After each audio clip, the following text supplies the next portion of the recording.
अस्सलाम वालेकुम। आज का हमारा टॉपिक है क्रेब साइकिल। लेक्चर को स्टार्ट करने से पहले मैं बताती चलूँ कि आप मेरे चैनल तेरी डोज ऑफ एजुकेशन को लाइक करें, शेयर करें और सब्सक्राइब करें और बेल आइकन पर क्लिक करके ऑल वीडियोस को सिलेक्ट करें ताकि आपको नए आने वाली वीडियोस की नोटिफिकेशन मिलती रहे। तो क्रेब साइकिल में हमारे पास जो इस साइकिल को कंटिन्यू करवाने वाला हमारे पास जो कंपाउंड है वो है एसिटाइल कोएंजाइम ए। ये 2 कार्बन कंपाउंड है हमारे पास और ये कहाँ से बन के आया है? पायरोविक एसिड ऑक्सीडेशन के थ्रू। और इसी वजह से हमने पायरोविक एसिड ऑक्सीडेशन को कहा था कि ये एज अ लिंक काम करता है between glycolysis and Krebs cycle, कि क्रेब साइकिल में ये साइकिल को इनिशिएट करवाने के लिए 2 कार्बन कंपाउंड बनाता है और ग्लाइकोलिसिस में इसकी प्रोडक्शन होती है। तो acetyl coenzyme A after its production enter होता है क्रेब साइकिल में। ये क्रेब साइकिल है। वाटर का मॉलिक्यूल भी साथ जो है वो ऐड होता है और हमारे पास ऑक्सैलो एसीटेट जो है वो एसिटाइल कोएंजाइम ए का एक्सेप्टर है। ये एसिटाइल कोएंजाइम ए को एक्सेप्ट करेगा और 2 कार्बन कंपाउंड 4 कार्बन कंपाउंड के साथ मिलके इनिशियल प्रोडक्ट सिट्रेट बनाएगा जो कि 6 कार्बन कंपाउंड है। और इस प्रोसेस में वाटर भी इन्वॉल्व होगा और कोएंजाइम ए सिट्रेट के बाद जो है वो रिलीज़ हो जाएगा ताकि इस साइकिल को कंटिन्यू रखा जा सके। सिट्रेट अपने आइसोमर आइसोसिट्रेट में कन्वर्ट हो जाएगा जो कि 6 कार्बन कंपाउंड है। आइसोसिट्रेट के बाद जो है अल्फा कीटोग्लूटरेट जो कि 5 कार्बन कंपाउंड है वो बनेगा। एक कार्बन कम होने की वजह है डीकार्बोक्सिलेशन। एक कार्बन डाइऑक्साइड का मॉलिक्यूल यहाँ से रिलीज़ हो जाएगा और आइसोसिट्रेट की ऑक्सीडेशन होगी और Na+ उन हाइड्रोजन्स और इलेक्ट्रॉन्स को एक्सेप्ट करेगा और NaDH में कन्वर्ट हो जाएगा।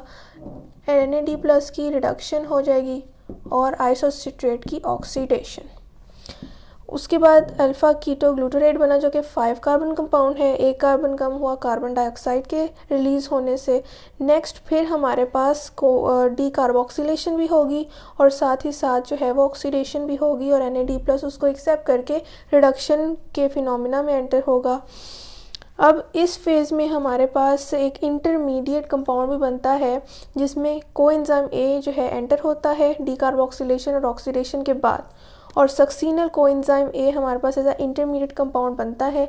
इसमें बहुत ज़्यादा एनर्जी इस स्टेप में रिलीज़ होती है जिसे जीडीपी एक्सेप्ट करता है और जीटीपी में कन्वर्ट हो जाता है। जीटीपी अनस्टेबल है जिसकी वजह से वो फ़ौरन ब्रेक डाउन हो जाता है इनटू जीटीपी एंड फॉस्फेट। उस फॉस्फेट को एडीपी एक्सेप्ट करके एटीपी में कन्वर्ट हो जाते हैं और हमारे पास एक जो है वो मॉलिक्यूल एटीपी का फॉर्म हुआ यहाँ पर इस साइकिल में। अब हमारे पास जो इंटरमीडिएट कंपाउंड बना था ये तो ख़त्म हो जाएगा क्योंकि कोएंजाइम यहाँ से दोबारा रिलीज़ हो जाएगा आफ्टर इट्स फॉर्मेशन और हमारे पास डीकार्बोक्सिलेशन 5 कार्बन कंपाउंड के बाद जो हुई थी उसके बाद 4 कार्बन कंपाउंड सक्सीनेट बचेगा क्योंकि कोएंजाइम ए रिलीज़ हो गया तो सक्सीनल कोएंजाइम ए के बाद सक्सीनेट जो है वो प्रोड्यूस होगा।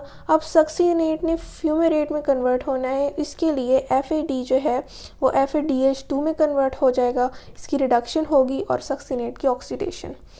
फ्यूमेरेट माल्टेट में कन्वर्ट होने के लिए जो कि भी 4 कार्बन कंपाउंड है वाटर का मॉलिक्यूल एंटर होगा और फ्यूमेरेट माल्टेट में कन्वर्ट हो जाएगा।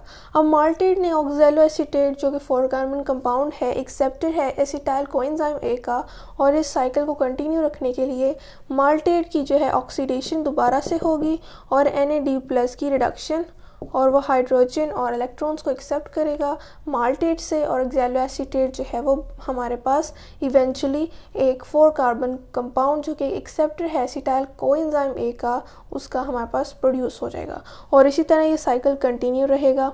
अगर इसका हम नेट रिज़ल्ट निकालें तो हमारे पास ओवरऑल 3 NaDH 1 FADH2 और 1 ATP का मॉलिक्यूल जो है वो इस साइकिल के ज़रिए प्रोड्यूस हुआ है। 1 साइकिल के ज़रिए हमारे पास 3 NaDH 1 FADH2 और 1 ATP जो है वो नेट हमारे पास गेन आई है इन केमिकल एनर्जी मॉलिक्यूल्स की। तो ये MCQs में पूछा भी जा सकता है तो आप इनका नेट गेन भी याद रखें।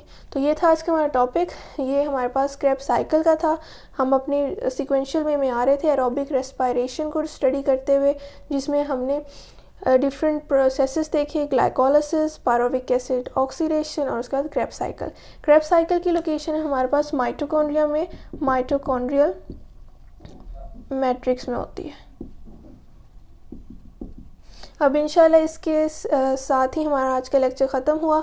इसकी जो नेक्स्ट फेज़ है वो हमारे पास रेस्पिरेटरी चेन, जिसे हम इलेक्ट्रॉन ट्रांसपोर्ट चेन भी कहते हैं, जिसमें हमारे पास एटीपी की फॉर्मेशन होती है बाय कीमियोस्मोसिस, उसको हम स्टडी करेंगे। यहाँ पर जो एटीपी की फॉर्मेशन हुई है इसे हम सबस्ट्रेट लेवल फॉस्फोराइलेशन कहते हैं, फॉस्फोराइलेशन।